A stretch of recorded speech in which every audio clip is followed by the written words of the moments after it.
नमस्कार दोस्तों, मैं मदन मोहन।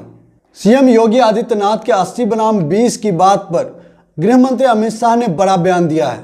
उन्होंने कहा यह चुनाव हिंदू बनाम मुस्लिम या यादव नहीं है। दरअसल वो न्यूज 18 पर दे रहे एक इंटरव्यू के दौरान एक सवाल के जवाब में उन्होंने कहा, दरअसल उत्तर प्रदेश के सीएम योगी आदित्यनाथ ने पिछले दिनों चुनावी जंग को 80 बनाम 20% की लड़ाई बताया था, लेकिन होम मिनिस्टर अमित शाह का कहना है कि यह चुनाव हिंदू मुस्लिम अथवा यादव का नहीं है। योगी आदित्यनाथ के बयान को लेकर पूछे गए सवाल में अमित शाह ने यह बात कही। उन्होंने कहा कि मैं नहीं मानता कि यह चुनाव हिंदू मुस्लिम अथवा यादव को लेकर है। योगी ने शायद वोट प्रतिशत की बात की थी, हिंदू अथवा मुस्लिम की बात नहीं की थी। क्या इस चुनाव में ध्रुवीकरण हो रहा है?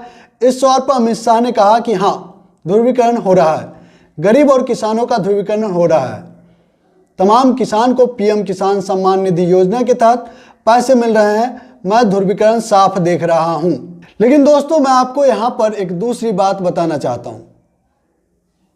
दोस्तों, आपने देखा कि किस तरीके से हिंदू बनाम मुस्लिम के योगी आदित्यनाथ के 80 बनाम 20 को हटाते हुए उन्होंने इसे अपनी पार्टी के पक्ष में और संवैधानिक पक्ष में दिखाया, बताया, जहां पर आप पूरी तरीके से सहमत हो गए होंगे कि योगी आदित्यनाथ, अमित शाह, प्रधानमंत्री मोदी या फिर पूरी बीजेपी कोई भी धार्मिक ध्रुवीकरण नहीं कर रहा है, हिंदू मुस्लिम नहीं कर रहा है। यह तो सिर्फ और सिर्फ विपक्षी पार्टी का किया धरा है।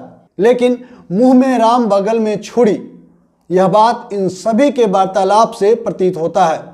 आपको अब मैं जो दिखाने जा रहा हूं वह देखकर आपके होश उड़ जाएंगे कि इस तरीके से, इतने घिनौनी तरीके से, वह भी भारतीय जनता पार्टी का पूर्व विधायक, जी हां, वर्तमान में भी विधायक है और इस बार का प्रत्याशी है, वह अपने क्षेत्र की जनता को, ऐसी जनता को जो किसान आंदोलन से जुड़े हैं और वो जानता है कि ये किसान हमें किसी भी हाल में अब वोट नहीं देने वाला, क्योंकि हमने इन्हें आतंकवादी, पाकिस्तानी, खालिस्तानी, पता नहीं क्या क्या कह दिया।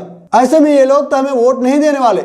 इसलिए बदनीयती से उन तमाम हिंदू किसानों को मुसलमान की औलाद बता रहा है। और यही नहीं दोस्तों, डीएनए जांच करवाने की भी बात कर रहा है। मैं आगे कुछ कहूं उससे पहले आप सुनिए ये वीडियो और फिर बात करते हैं। यह गांव के जौन हिंदू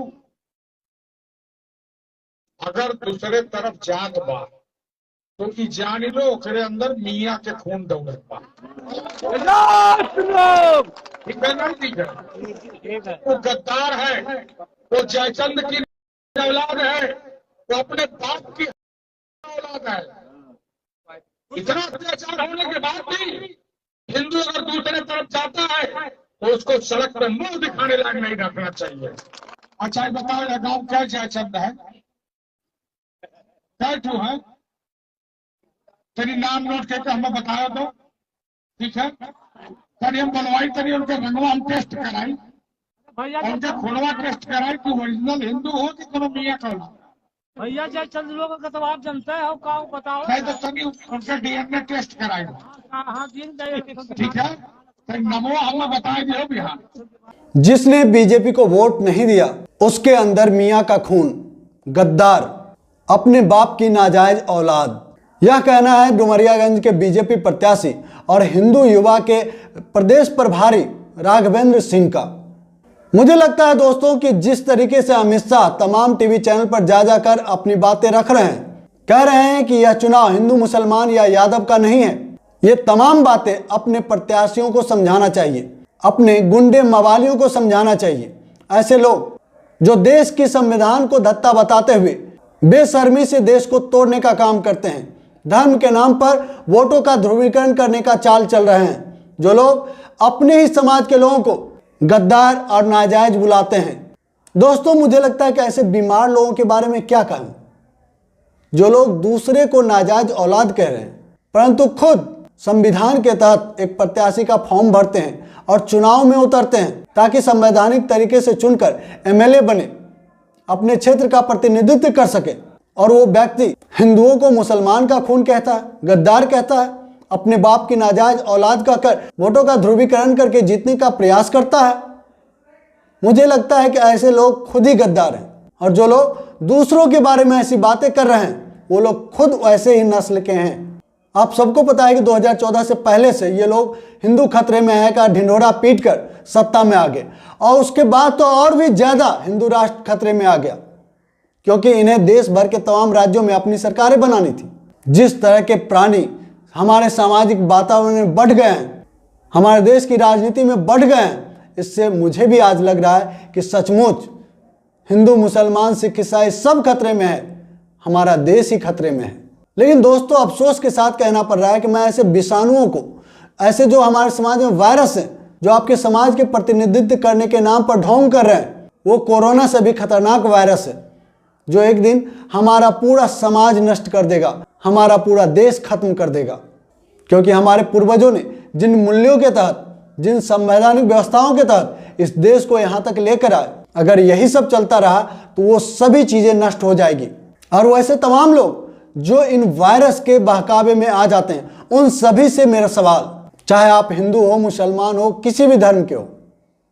बौद्ध धर्म का नाम सुना है आपने? बौद्ध धर्म पूरी दुनिया में प्रचलित है, पूरी दुनिया के लोग बौद्ध धर्म को अपनाए हैं, अपना रहे हैं। क्यों पता है? और हिंदू धर्म को मानने वालों के लिए तो बेहद शर्मनाक बात मैं बता रहा हूं। आपके संविधान निर्माता, आखिर क्या कमी थी आपके धर्म में जो हमारे संविधान निर्माता ने हिंदू धर्म को त्याग कर बौद्ध धर्म को अपना लिया? एक तरफ तो आप कहते हैं कि हिंदू भाई, जैसे आप हिंदू भाई कहते हैं तो उसमें सारे हिंदू आ जाते हैं, लेकिन दूसरी तरफ किसी के छूने से आप छुआ जाते हैं, किसी के साथ खाने से, उठने बैठने से आप परहेज करते हैं, उन्हें अपने सामने ऊंची कुर्सी पर बैठा देखना पसंद नहीं कर पाते हैं। तो ऐसी परिस्थिति में वो लोग क्या करेंगे? अगर उनका जन्म तथाकथित नीची जाति में हुई है तो इसमें उनकी क्या गलती है? और कौन से देवता ने प्रकट होकर इस जातिवाद को अपना समर्थन दिया है? अगर आपका धर्म इतना ही महान है तो आपके धर्म को छोड़कर लोग क्यों दूसरे धर्म को अपना रहे हैं?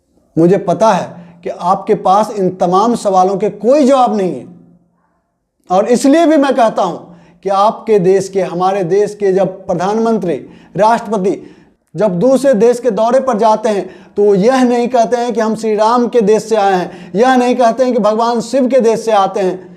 वो वहाँ पर कहते हैं, अपनी आइडेंटिटी गांधी और बुद्ध के नाम से दर्शाते हैं। वह कहते हैं कि हम गांधी के देश से आए हैं, वह कहते हैं कि हम महात्मा गौतम बुद्ध के देश से आए हैं। यह है हमारे देश की आइडेंटिटी। और महज चुनाव जीतने के लिए आप इस तरीके से दकियानुसी बातें करते हैं, इस तरह की नीची हरकत करते हैं। और दोस्तों, मैं आपको बताऊं कि आजकल एक ट्रेंड चल गया है, जो अंधभक्त होते हैं ना, जाके उनके घर में पता कीजिएगा, बायोलॉजिकल पापा यानी कि पिता को इज्जत रत्ती भर भी नहीं देते हैं। उनके लिए अजीमो शान शहंशाह गोभी ही उसका बाप है। और जो उसके नाजायज बच्चे हैं ना, वो अक्सर अपने नाजायज बाप को सभी का बाप मानने लग जाता है। और इसमें गधी मीडिया का भी बहुत बड़ा रोल है। आपको याद है न्यूज 18 के ही एक कार्यक्रम में संबित पात्रा ने क्या कह दिया था? प्रधानमंत्री को पूरा देश का बाप कह दिया था। अरे संबित पात्रा, वो व्यक्ति आपका बाप होगा और आपके बाप होने के नाते मैं उनका इज्जत कर सकता हूं, लेकिन आप अपने बाप को हमारा बाप, पूरे देश का बाप जबरदस्ती, ये हम कतई बर्दाश्त नहीं कर सकते। दोस्तों, घिन आने लगी है इन भाजपाइयों के इन घटिया हरकतों से। सिर्फ इनके चुनाव चिन्ह का जन्म कीचड़ से नहीं हुआ। जो लोग उस चिन्ह के पीछे फूल बन रहे हैं ना, वो मूर्ख भी उन्हीं कीचड़ों की पैदाइश है, तभी ऐसी घटिया बयानबाजी करते हैं। नहीं तो मुझे बताइए, जो व्यक्ति स्वच्छ परिवेश में पलेगा बढ़ेगा, क्या ऐसी घिनौनी बातें करेगा? दूसरों के बारे में ऐसी सोच रखेगा? क्या चंद वोटों के लिए दूसरों को नाजायज कह देगा, गद्दार कह देगा? शर्म आनी चाहिए ऐसे लोगों को अपनी जन्म पे भी। ऐसे माता पिता को भी इनके जन्म लेने पर आज शर्म महसूस हो रहा होगा। और इस तरीके से ये भारत को विश्व गुरु बनाएंगे। ये लोग सिर्फ और सिर्फ विश्व गुरु बना सकते हैं, विश्व गुरु। इतनी जहर है इनमें, पूरे देश को अपने जहरीले वातावरण से भर देना चाहते हैं, पूरे देश को नष्ट करना चाहते हैं। अगर देशवासी अब भी इनकी मनोदशा को नहीं समझ पाए, इनके षड्यंत्र को नहीं समझ पाए, तो इस देश को बचाना मुश्किल है। और इस देश को कोई और नहीं बचा सकता। ये भाजपा तो कभी भी नहीं बचा सकते। इनका एजेंडा ही भारत को खत्म करना है। याद रखिए, अंग्रेजों ने आजाद करके इन संघियों को भारत में भारत को बर्बाद करने के लिए छोड़ा है। इनके एजेंडे से खुद को बचाइए, अपने समाज को बचाइए, अपने राष्ट्र को बचाइए। यार ये लोग अपने विषैले बयानों से कितना विषैला वातावरण बना दिया है। हम घर में अपने परिवार के साथ कोई एक न्यूज चैनल बैठ के इत्मीनान से आधा घंटा नहीं देख सकते हैं। कोई कहेगा ये गद्दार है, कोई कहेगा वो गद्दार है। ये कैसा माहौल बना दिया है। इतना बीमार हो गया हमारा देश। बस बहुत हो गया, रोक दीजिए ये सब, वरना हमारा देश नहीं बचेगा। और जब देश नहीं बचेगा तो हम कहीं के नहीं रहेंगे। हम या आप आने वाले भविष्य को क्या जवाब देंगे कि लोग हमारे समाज को अपने विषैले बयानों से तोड़ रहे थे और हम बैठकर मुंह ताक रहे थे, उनकी वाहवाही कर रहे थे, उनको अपना बाप बना रहे थे। बस बहुत हो गया। मुझे बताइए ना, अगर हमारा देश धार्मिक आधार पर चलाना ही सुरक्षित था तो हमारे पूर्वजों ने लोकतांत्रिक व्यवस्था को इतनी अहमियत क्यों दी? क्योंकि वो लोग जानते थे दुनिया भर में जितने भी राष्ट्र धर्म के आधार पर चल रहे हैं वहां किसी तरह की सुख शांति नहीं है। लोग आपस में ही एक दूसरे को काटते हैं, मरते हैं। इसलिए हमारे पूर्वजों ने हमें लोकतंत्र दिया, संविधान दिया, ताकि बराबरी के साथ एक समाज में हम शांति से आगे बढ़े, हमारा देश आगे बढ़े। लेकिन इन जैसे पिस्सुओं ने, वायरसों ने हमारे समाज को आज तार तार कर दिया है। इनसे हमारे समाज, हमारे देश को बचा लीजिए। इस टॉपिक पर इतना ही।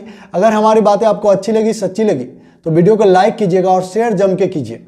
और जो दोस्त पहली बार हमारे चैनल पर आए, आपसे निवेदन है हमारे चैनल को सब्सक्राइब कर ले और घंटी के बटन को जोर दबा दें ताकि हमारा हर एक वीडियो सबसे पहले आपको मिले। जय हिंद, जय भारत, जय संविधान।